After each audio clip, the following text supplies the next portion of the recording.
Bonjour à tous et à toutes, je suis Aline, coach de l'âme et de destinée. Bien avant de rentrer dans le vif du sujet, j'aimerais d'abord rendre grâce à Dieu. Ensuite, nous allons rentrer dans le sujet de cet après-midi. Excellent Père de grâce, je te bénis, je te loue Père pour ce moment, Seigneur. Je te prie, Seigneur, de oindre ma bouche, Seigneur, de disposer les cœurs de tous ceux et celles qui vont m'écouter, Seigneur, que ta parole, Seigneur, puisse les apporter du réconfort, de la consolation, Seigneur, que ta parole puisse leur communiquer l'audace dans le nom puissant de Jésus. Amen. Alors, je vais nous exhorter sur les paroles de sagesse sont une folie pour l'homme charnel. Je vais, comme d'habitude, m'inspirer de deux personnages dans la Bible. Le premier personnage, il s'agit de Pierre qui a travaillé toute la nuit sans rien pécher. D'après sa connaissance, d'après son intelligence, mais il est arrivé au bout de son expérience professionnelle. Alors Jésus vient à sa rencontre. Cette histoire, je vous invite à la méditer dans le livre de Luc au chapitre 5, le verset 1 à 11. Jésus vient à sa rencontre et Jésus lui dit « Avance en pleine eau et jette ton filet ». Pierre se met à discuter avec Jésus. Oh Jésus, nous avons travaillé toute la nuit sans rien prendre et il ne comprend pas que Jésus lui dise d'avancer en pleine eau et de jeter son filet. Il se met à raisonner d'après ses connaissances à lui. Mais il ne sait pas que celui qui est en face de lui est le créateur des cieux et de la terre, est le créateur des eaux, le créateur des poissons. Peut-être comme Pierre, tu as travaillé toute la nuit, surtout en ces temps de crise sanitaire où plein d'entreprises ont fait faillite, plein d'entreprises ont mis la clé sous le paillasson. Peut-être tu es en train de traverser des moments très difficiles, tu ne vois pas le bout du tunnel dans tout ce que tu entreprends, mais Jésus vient à ta rencontre cet après-midi comme Pierre. Pierre qui était abattu, découragé, qui ne savait pas comment il allait faire pour nourrir sa famille. Plusieurs d'entre nous sont dans ce cas, je le crois vivement. Et Jésus vient à votre rencontre ce soir. Avance en pleine eau, comme il a dit à Pierre. Là, c'était le cas de Pierre. Avance en pleine eau et jette ton filet.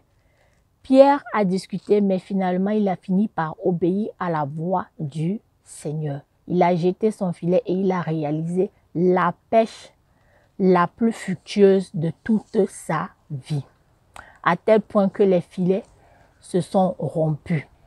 Alors, mon frère, ma soeur, peut-être tu traverses des moments difficiles. Tu ne sais pas où mettre ta tête. Tu es débordé. Tu es au bout de ta vie. Mais Jésus vient à ta rencontre. Il y a de l'espoir pour toi. Ne désespère pas. Jésus n'a pas changé. La Bible dit qu'il est le même hier, aujourd'hui et éternellement. Ma prière est que tu sois sensible à la voix du Saint-Esprit. Parfois, Dieu nous donne des paroles, Dieu nous donne des stratégies à appliquer, mais les circonstances de la vie nous font croire le contraire et nous amènent à douter de la parole de Dieu. Mon frère, ma soeur, ma prière cet après-midi est que tu sois sensible à la parole de Christ. Et je m'aurais aussi parlé du deuxième personnage, il s'agit d'Isaac dans le temps de la famine. Isaac était prêt à aller en Égypte, mais Dieu lui avait donné une parole. Il lui a dit, ne bouge pas, reste à Guérar et sème dans ce pays. Et Isaac a obéi à Dieu et il a sémé. Et la Bible nous dit que à la même époque, il a récolté au centuple. Mon frère, ma soeur, cet après-midi, j'aimerais vraiment t'encourager à fixer tes regards sur Jésus, le chef et le consommateur de notre foi.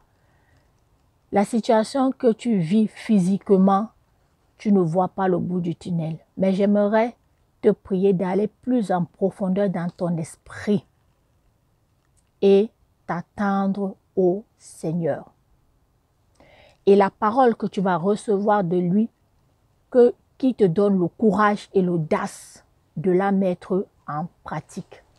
Isaac a simplement obéi à Dieu. Je ne pense pas que c'était facile pour lui parce qu'il a fallu qu'il fasse violence sur ses pensées, violence sur ses connaissances, de la même façon comme Pierre, qui n'avait rien péché toute la nuit et qui était expert dans son domaine. Peut-être que tu es expert dans ton domaine, mais là, ton expertise est limitée. Alors, je te prie de te tourner vers Jésus, parce que Jésus est le créateur des cieux et la terre. La Bible dit qu'il connaît la fin d'une chose avant son commencement. Lève-toi et attends-toi à Dieu. Mais ne t'attends pas passivement. Il faut que tu te mettes en mouvement, en action, tout en ayant foi en Dieu. Donc, je suis toujours dans la même lancée de la sagesse. Mon thème, c'est « Les paroles de sagesse sont une folie pour l'homme charnel ».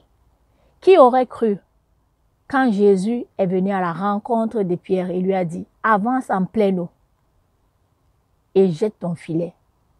Pierre a résisté au début, mais il a fini par faire confiance en Dieu. Ma parole de cet après-midi, c'est de t'exhorter à faire confiance à Dieu. Aie confiance à Dieu. La situation que tu traverses, elle paraît insurmontable pour toi, mais la Bible dit que tout est possible à celui qui croit. Jésus dit également dans le livre de Marc 11, au chapitre 24 à 25, que si quelqu'un dit à cette montagne, ôte-toi de là et jette-toi dans la mer, s'il ne doute point et qu'il croit que ce qu'il dit va s'accomplir, il le verra. Donc, prends courage, n'aie pas peur, fais violence sur tes pensées défectives. Fais violence, mon frère, ma soeur. Dieu est fidèle. Je vous prie également de suivre cette vidéo jusqu'à la fin. Que toute la gloire et l'honneur soient rendus à notre Seigneur Jésus-Christ. Excellent Père de grâce, merci pour ce moment, Seigneur, que nous avons passé dans ta présence, Seigneur. Je te prie, Seigneur, de fortifier mes frères et sœurs, Seigneur, dans ces moments de crise sanitaire, Seigneur, où le monde est à genoux, le monde est perdu, personne n'a de solution. Mais nous croyons que tu es la solution à tout problème, Seigneur. Je te prie, Seigneur, de nous communiquer davantage ta sagesse, car ta sagesse a plus de valeur que tous les objets de prix, plus de valeur que l'argent. Que toute la gloire et la magnificence te soient rendues dans le nom puissant de Jésus. Amen. Je vous dis à très bientôt. Merci de partager, merci de liker pour faire croire notre communauté. Que le Seigneur vous bénisse. Bisous. Bye bye.